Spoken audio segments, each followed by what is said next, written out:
આ બધી ઝીણી ઝીણી બાબતો છે ભાવ. તમને કે આમાં શું થઈ જાય? તો આમ જ ભગવાન માતાજી મળે.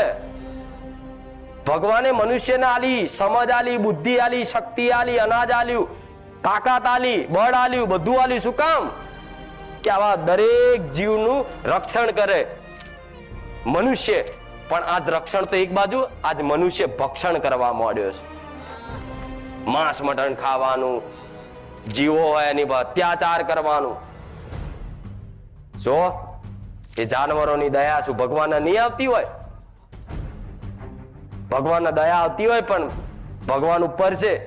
ભગવાને ધરતી પર મનુષ્ય અવતાર આલી અને હારું કદાચ તમને સમજ આલી, જ્ઞાન આલી, બુદ્ધિ આલી, શક્તિ આલી, બળ આલી અને ધરતી પર મોકલ્યા છે બધાનું રક્ષણ કરવા માટે.